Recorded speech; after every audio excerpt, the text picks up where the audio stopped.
What if I told you sparkling water isn't just water with bubbles?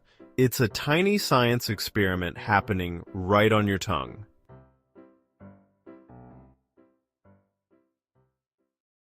Because those bubbles don't only tickle, they change how you experience taste, smell, and that little bite you feel. Welcome to the Smart Side. If you enjoy learning how everyday things really work, you're in the right place. In the next few minutes, we're going beyond the bubbles. Why sparkling water feels sharp. Where that bite comes from. Why it tastes different from still water. And what's really happening inside the bottle. Let's start with the main ingredient that makes it sparkle, carbon dioxide. You'll see it written as CO2. On its own, carbon dioxide doesn't dissolve super well in water, so companies force it in under pressure. That pressure is the whole trick. As long as the bottle is sealed, the gas stays dissolved. The moment you open it, the pressure drops, and the gas wants out. That's the psht sound. And that's why bubbles suddenly appear everywhere. Now here's something fun. Bubbles don't pop up randomly. They usually start at tiny rough spots, like a scratch in the bottle, a speck of dust, or even a little fiber you can't see. Those spots act like bubble starting points. The gas collects there, grows, then floats up. Okay, but here's the big question. Why does sparkling water feel sharp or stingy? Most people think it's just bubbles popping. That's part of it.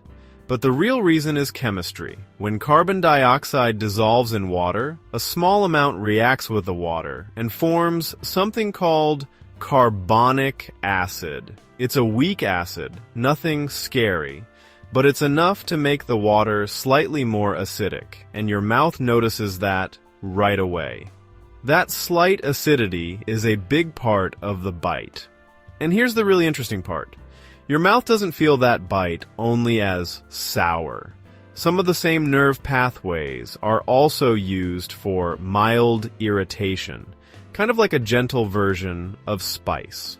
So your brain reads it as a tingle, a sting, a little spark.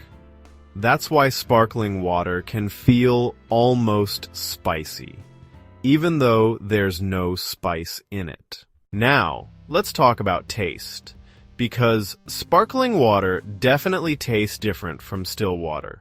One reason is the bubbles affect smell. As bubbles rise and burst, they can lift tiny droplets and aromas into the air, right under your nose. So even plain sparkling water can feel more flavorful, just because it delivers sensation differently. But there's a downside too. Warm, sparkling water goes flat faster. Cold water holds on to carbon dioxide better, so the fizz lasts longer. That's why sparkling water almost always tastes best cold. Pressure matters too. Higher pressure inside the bottle usually means more dissolved gas, which means more fizz when you open it. Now, what about natural, sparkling water? Some water is naturally carbonated underground, where carbon dioxide is trapped with water under pressure. Other sparkling water is regular water, with carbon dioxide added later. To your mouth, they can feel pretty similar. But minerals can change the taste a lot.